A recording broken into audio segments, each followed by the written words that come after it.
With Pokemon turning 20 this year, there has been this intense movement to get older players to return to the series. There's been celebratory clothing lines, a new 3DS, Pokemon Go, and this intensely manipulative commercial.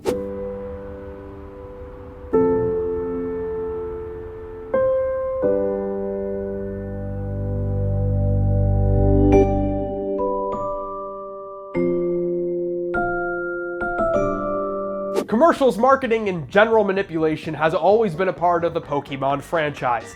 Gotta Catch 'em All didn't only convince kids to play the games and catch them all, but it also convinced them to beg their parents to buy all of the cards, toys, VHS tapes, marbles, Game Boy variants, clothing, Burger King toys, music albums, and 3 different versions of the same game. Pokemon was a marketing monster. So let's go back and explore all the different commercials that got Pokemon the jump start it needed to become a giant franchise.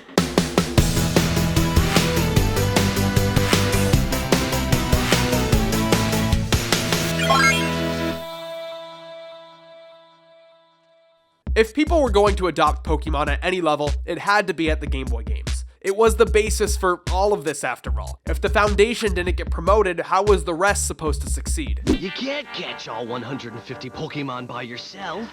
So close. You need a friend to trade with. Trust me, when you lacked friends, you'd find 2 Game Boys and 2 games and trade with yourself.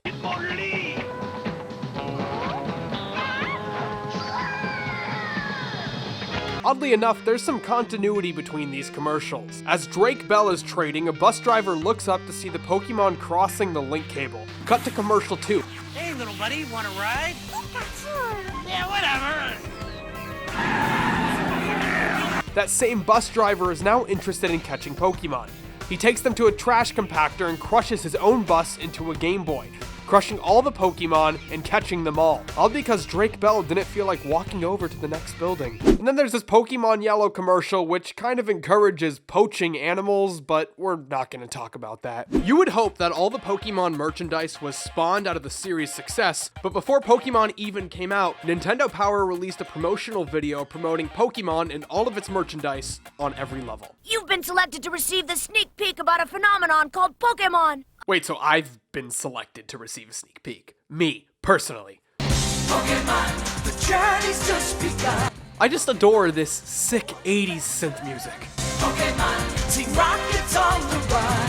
You've got the power right in your hand. It all starts with the TV show September 7th. Ash's Aunt Hillary isn't any better at pretending to be interested than your actual aunt. Also, that's clearly an image of Team Rocket on the wall. I don't know how to feel about that. His dream is to become a Pokemon master. So Ash's dream is to become a Pokemon master. And right at the beginning, the constant mispronunciation of Pokemon began in its very first introduction. First of all, Ash has to capture all of these little Pokemon things. Caterpie, counterattack! Pikachu, go! Caterpie, return! The thing I love about Ash is he always sounds like he just smoked a pack of cigarettes.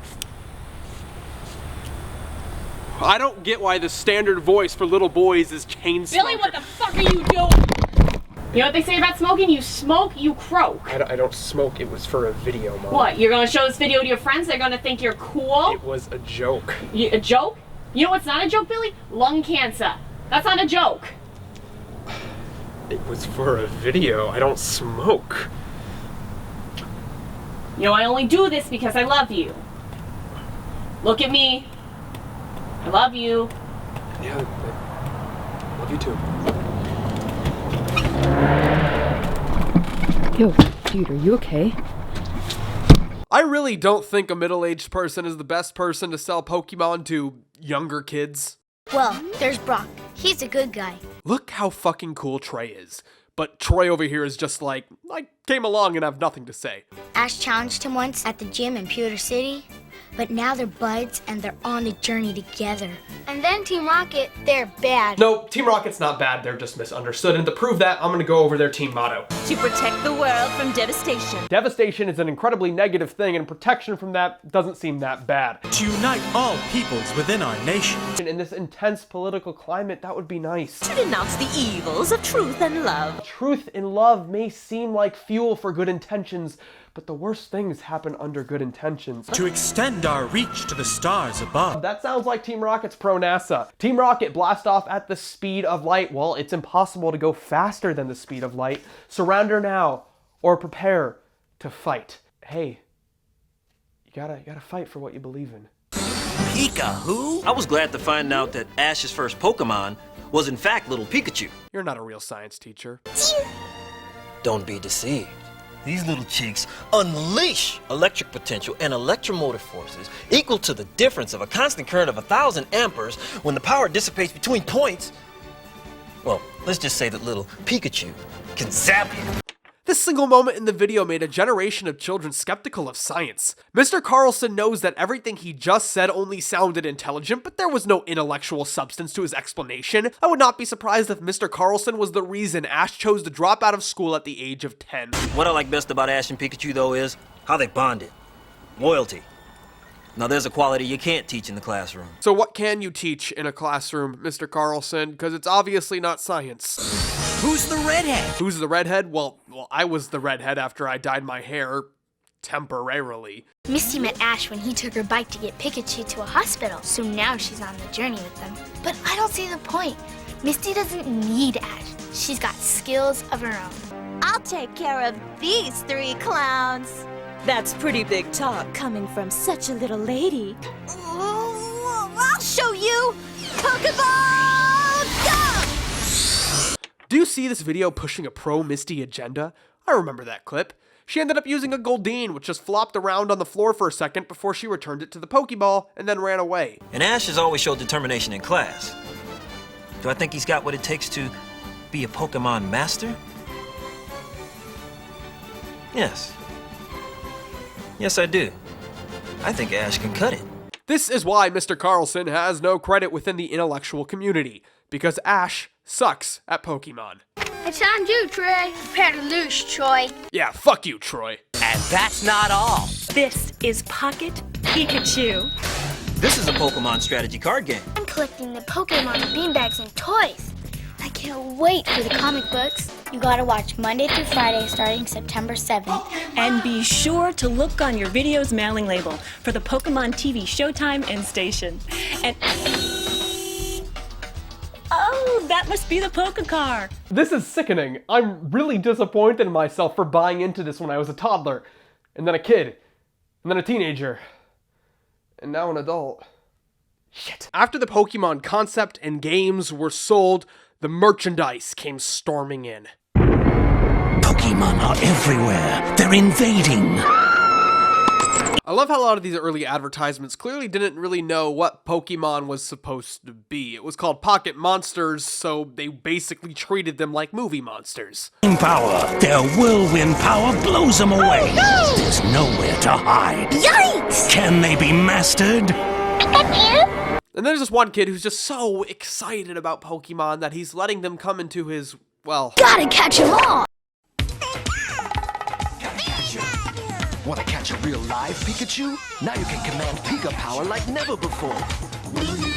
Pokemon Master! I choose you, Pikachu! New I Choose You Pikachu. The only thing I can say about this commercial is just how off-model this Pikachu toy is. Back in the day, I adored playing the Pokemon card game.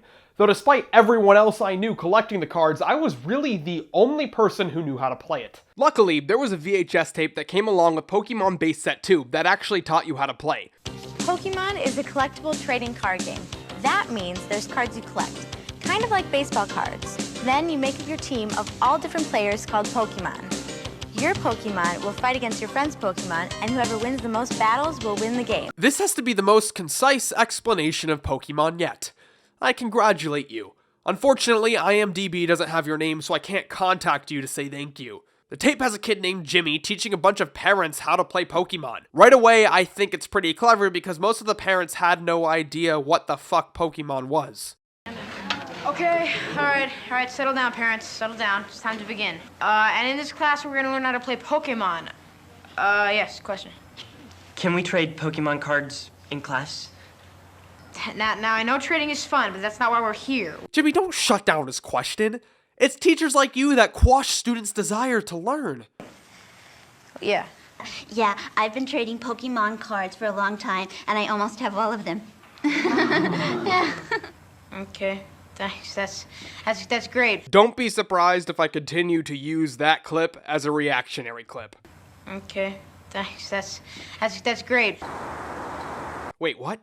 My name is Brian, and I'm 11 years old.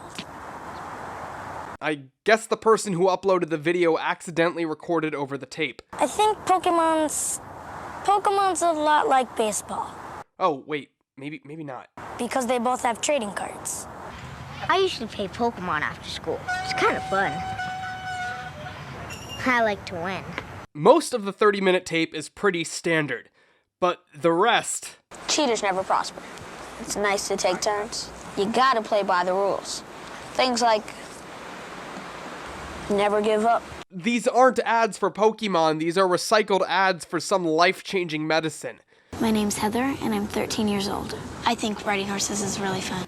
Okay, thanks. That's great. I think I could probably teach a lot of kids to ride. Shut up about your horses. I've been riding horses for about 9 years. Please shut up about your horses. The grossest part about horses is cleaning out their stall. Shut the fuck up about your horses. There was such an insane belief that Pokemon was evil or addictive when it was first released. I think this was their PR pitch that Pokemon doesn't ruin lives, but it's so reminiscent of those anti-drug PSAs. Are you ready to be the ultimate Pokemon Master Trainer? Yes, I think I am. Are you though? Join the Pokemon Trading Card Game League. I'm still salty because my town didn't have a league set up. Hey guys. Get out of here, you don't know how to play. I think anybody who's hanging out playing the Pokemon card game would be ecstatic to get anybody else to play with them. Introducing the Pokemon Trading Card Game for Game Boy. You can learn all the secrets and strategies you'll need to become a true Pokemon Master Trainer, rated E for everyone. Ha! A Thunder Punch combined with the paralyzing attack move makes Electabuzz arguably the best all-around Pokemon in the game. Ew, never mind, what a nerd. No wonder why they didn't want to play with him. At the height of its popularity, Pokemon was on everything, and that extended into licensed food products. Nothing's gonna make a kid want to buy Pokemon pasta than watching their favorite characters hold on for dear life. There's a bowl of fun inside every can of Heinz Pokemon pasta. It seemed like everybody had to dip their hand in the Pokemon craze. KFC, Pop-Tarts, Heinz ketchup. And right before the movie, Pokemon was able to partner with Burger King in order to hand out toys. Pokemon. And besides the calorie count, this was extremely harmless. The ball may pose a suffocation hazard to children under 3. The peak of this intense popularity happened when Pokemon the First movie came out. Yeah, the first movie, just in case you were hopeful and thought Pokemon was a temporary trend. Between disconnect in parents and children, the reports of Pokemon causing seizures in Japan, the black market trading cards, and the suffocating Burger King toys, people were worried about Pokemon. In my opinion, parents should not let their kids watch Pokemon, play Pokemon, buy Pokemon cards, have anything whatsoever to do with Pokemon. I don't know what she's talking about. I turned out fine. I eat my vegetables, I hail Satan, I exercise, and I'm polite, just like every other contributing member of society. This 747 arrived today from Tokyo, packed with the latest collectible cards. No, there is no way these Secret Service type guys carrying the Ark of the Covenant off of a Pokemon-themed plane just to deliver some Pokemon cards. If you have or know a young child, then you may know that bonding moments with children these days come only when they look up from their Pokemon cards or other products. I love that he just had to slip that in there. It didn't contribute to the story, it was probably just a subtweet to his kids. Here to walk us through what adults should know, the self-proclaimed toy guru, Ira Gallen. He's the owner of Video Resources in New York. Ira, to you and Pikachu, a hearty good evening. And this is going to be one of the hottest selling toys for the holidays. This is a talking Pikachu from Hasbro Toys, not even in the stores yet. It's going to be in next month. I don't think this guy is actually answering if Pokemon is bad for you. He's just trying to sell the toys. Let's get into this because, as I understand it from my own child, I think... I knew it. How do you answer the question? Is this just toy collectibles? Is it a movement? Is it a craze? Is it a state of being? It's a craze for little kids to enjoy themselves with. Adults are not going to get into this a lot. What was interesting is For the last year, I've been sent toys left and right. I own 50,000 of them. I wouldn't watch any of this stuff. I throw in a tape over the weekend, which I gotta recommend people. I choose Pikachu. There is no way this guy isn't just selling toys. Every time moral center of journalism Brian Williams asks if Pokemon is bad or just a fad, all this guy has to say is, well, you gotta buy the toys. Through ad after ad, product after product, Pokemon was able to become the worldwide recognized franchise that we all love today. And if Pokemon Go showed us anything earlier this year, it's that people are willing to return to the franchise, even if that's for an extremely expensive and unhealthy dose of nostalgia.